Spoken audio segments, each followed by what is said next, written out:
Hello दोस्तों, नमस्कार। टाग lawfully channel में आपका स्वागत है, जहां मिलती है आपको कानून से संबंधित सरल भाषा में जानकारी।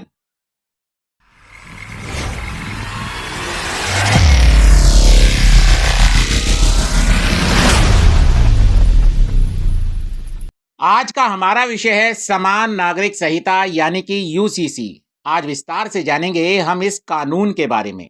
समान नागरिक संहिता का अर्थ है भारत में रहने वाले हर नागरिक के लिए एक समान कानून हो, चाहे वे किसी भी धर्म या जाति का क्यों ना हो। आइए जानते हैं समान नागरिक संहिता का कंसेप्ट कहां से आया। भारत के संविधान निर्माताओं ने संविधान के अनुच्छेद 44 में समान नागरिक संहिता के बारे में प्रावधान किया था और उस समय संविधान सभा में इसकी प्रासंगिकता पर व्यापक रूप से विचार विमर्श किया गया था। अब एक नजर डालते हैं कि संविधान का अनुच्छेद 44 क्या कहता है। तो अनुच्छेद 44 बताता है कि धर्म के आधार पर किसी भी वर्ग विशेष के साथ होने वाले भेदभाव या पक्षपात को खत्म करने के उद्देश्य से समान नागरिक संहिता राज्य को लागू करनी होगी। आज का हमारा यही विषय है। समान नागरिक संहिता एक ऐसी महत्वपूर्ण नींव है जो समाज को समृद्धि, समानता और न्याय की दिशा में अग्रसर करती है। ये संहिता सभी नागरिकों को समानता, स्वतंत्रता और समान अधिकारों की गारंटी देती है।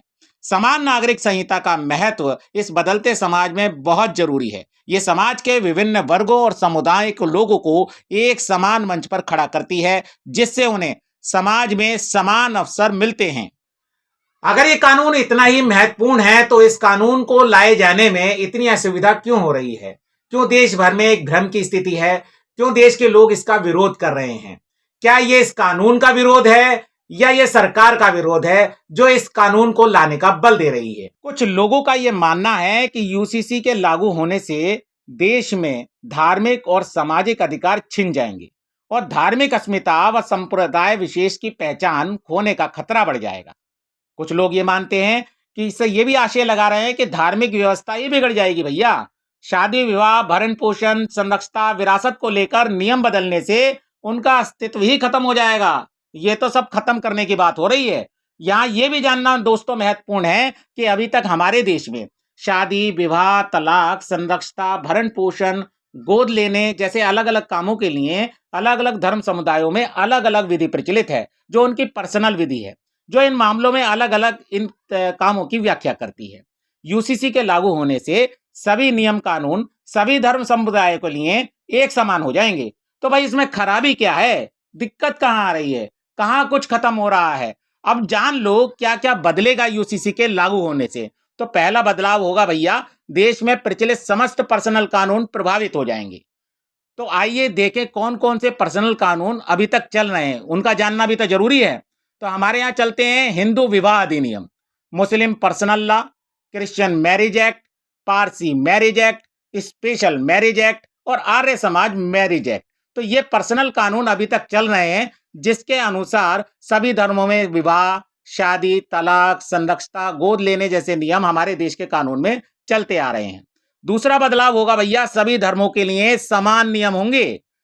जैसे तलाक का प्रावधान सभी धर्मों के लिए समान हो जाएगा, उत्तराधिकार का नियम सभी धर्मों के लिए एक समान हो जाएगा, गोद लेने का कानून सभी धर्मों में समान हो जाएगा, संरक्षक और प्रतिपाल्य कानून सभी धर्मों में बच्चे पालने को लेकर समान हो जाएंगे, जमीन और संपत्ति के बंटवारे का कानून भी सभी के लिए समान होगा। एक हेडलाइन में देखें तो कुल मिलाकर बहुत कुछ बदल जाएगा यूसीसी के आने से। तो एक नजर में हम देख लेते हैं, विवाह पर सभी धर्मों के लिए समान व्यवस्था हो जाएगी। हर नागरिक सिर्फ एक विवाह कर सकेगा। सभी दंपत्ति के लिए विवाह का पंजीकरण अनिवार्य रूप से लागू हो जाएगा। तलाक सभी धर्मों में नियम समान होंगे। तलाक के और भरण पोषण के नियम, महिला के अधिकार के नियम भी सारी व्यवस्था में समान होंगे। सभी धर्मों में विवाह की आयु लड़की व लड़के की निर्धारित व एक समान होगी। संपत्ति पर लैंगिक भी समानता आ जाएगी इससे, यानी बेटे बेटी, विवाहित अविवाहित, माता पिता की संपत्ति में समान अधिकारी होंगे। सभी धर्मों में बच्चा गोद लेने की प्रक्रिया भी समान होगी। तो भैया सब कुछ समान हो जाएगा इससे।